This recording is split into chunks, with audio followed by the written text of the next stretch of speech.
Now welcome to another News from Naboo with Thor's Lightning Takes. And let's get right to the news.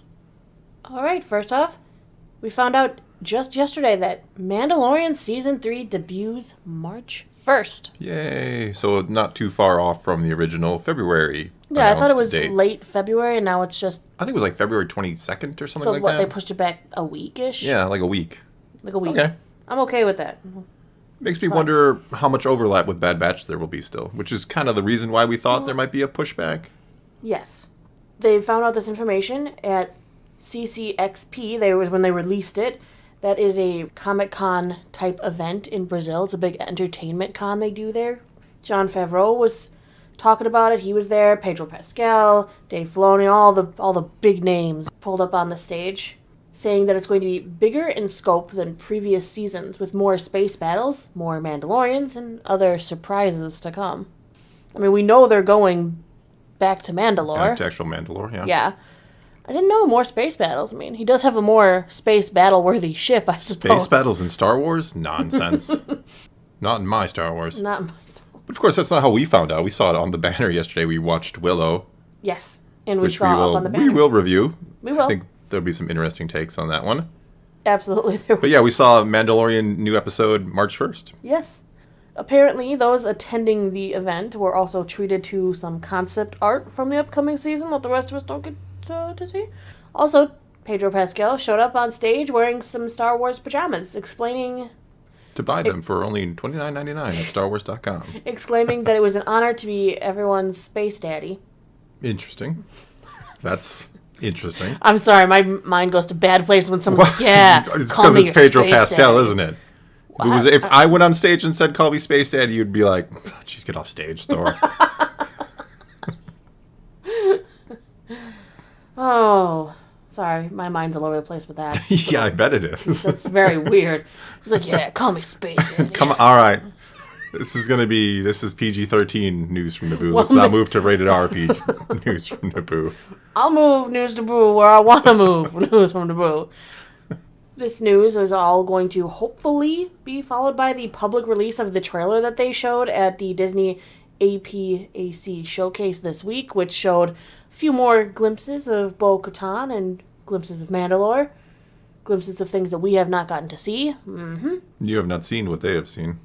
Oh, boy. But we will.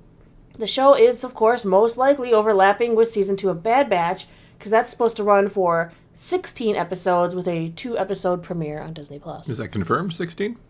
It's confirmed. It's 16. Oh, 16 right. with a 2-episode premiere. I hadn't heard that. Well, that's why I watch News from Naboo. Exactly, because I have the news. Yeah. And I share it with everybody. So that's going to overlap quite a bit. 2-episode premiere. Yeah, a couple weeks. It might overlap almost the whole thing. It probably will, actually, because 2 months, you probably get 11 episodes before that, give or take. Yeah, it's going to almost overlap with the entire season. Yes, yes. I know, you came to that conclusion a while ago. I did. My math skills were not horrible today. Moving on to the next story today. Star Wars Jedi Battle Scars.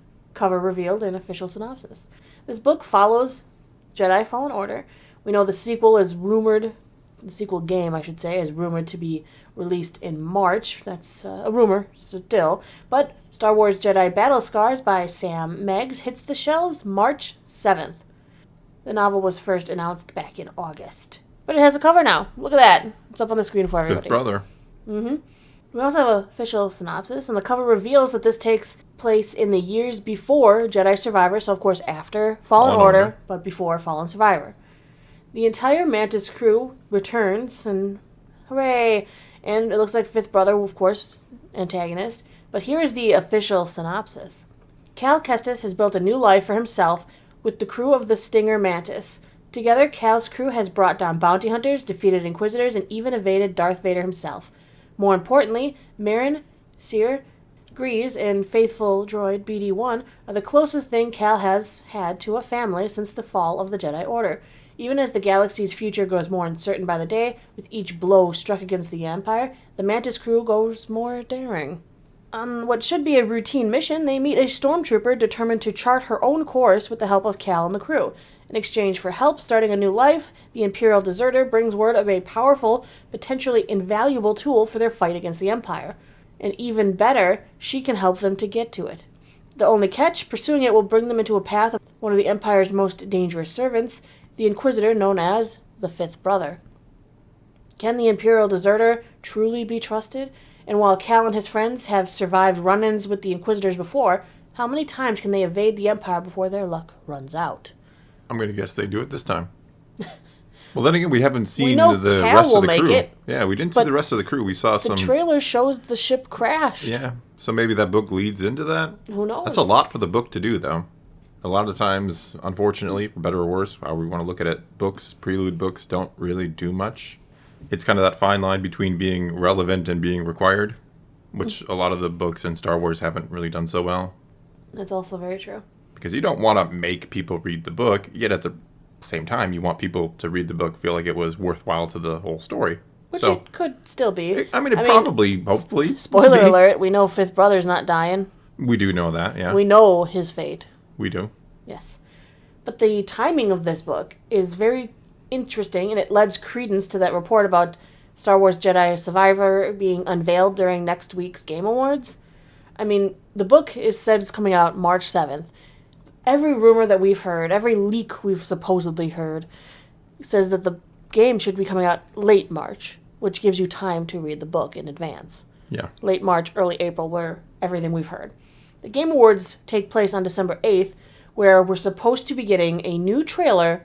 Will also reveal the pre-order for the game and the date of its release. All the cool things to... Another lightsaber color or a poncho. New ponchos. I want some new ponchos. I didn't get enough in I the think last you need game. new ponchos. All right, let's move on to our last bit of news here today. Daisy Ridley visited Lucasfilm offices for lunch. Yes. I'm sure this set the Twitters on fire. Yes, it did. The Twitters, and she posted on Instagram. Oh, sorry, the Instagrams. The Instagrams were on fire. Yeah. So, of course, the Rey actress revealed that she had lunch at Lucasfilm, though she does deny that there are any new plans in place. She just was kind of there having lunch, and she reminisced on her Instagram stories a little bit about, oh yeah, filming Rise of Skywalker. We got to go ride the Rise of the Resistance ride. Yay, fun. But, of course, has now sparked speculation. She may have said it's nothing, but come on. She couldn't even if it wasn't. Exactly. Then those badass NDAs, as Katie Sackhoff once said. You always love to use that. Because it's perfect. Cause the way she said it, I mean, if you watch it, just her look, her mannerisms, you knew you don't mess around. Not with Disney. I mean, it has also been rumored that other co-stars from the sequel trilogy have had additional discussions these past few years with the studio. That doesn't necessarily mean that they're committing to anything for Star Wars. Keep in mind, Lucasfilm does plenty of other projects. Maybe she wants a role in something else they're doing. Maybe, Indiana Jones 7 or 8.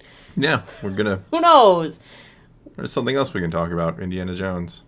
Yeah, we'll get there someday. So it could be that the lunch meeting was a meeting about possibly getting involved in a future or other Lucasfilm-type project, but it could be more. It could be her lending her voice to something in the Lucasfilm franchise, any more animated shorts or anything they feel like making. We do know an interesting fact. One product that Lucasfilm was looking at, and I think you covered this on your channel, they talked a little bit about setting a project post-sequels, which of course might feature some of these characters, at least in a cameo-type role. Yeah. So that's something to chew on. Rey's Jedi Order. Old-time Rey or something, depending on how many years you go. Hey, Rey and Finn's Jedi Order. I hope so. I think he will help. Yeah, I think so too. She needs some training. She's got a little bit. She had some books and stuff. Yeah, she did, and Luke taught her for about a day. Hey, that's Leia all you need. Trained her, I guess. I don't know. Leia trained her for a while, though. Yeah, but Leia had minimal training herself. You don't know that. She's self-taught. Self-taught Jedi. How they all are nowadays. She watched some videos on YouTube, and she's good now. It used to take years and years of training from youngling through Padawan, and then you finally get knighted. Now it's like, you read a book, you're in. You're in. No one's around to say you're not. Yeah, I mean, hey, Luke didn't have a ton of training either, if we're being fair and honest. We don't know exactly how much time he was on Dagobah. That's always been in debate and discussion, but... All right, well, that is all we got for you this time, so do take to the comments below. Tell us what you think of any and all of today's news, and let's talk some Star Wars. And until next time, thanks for watching.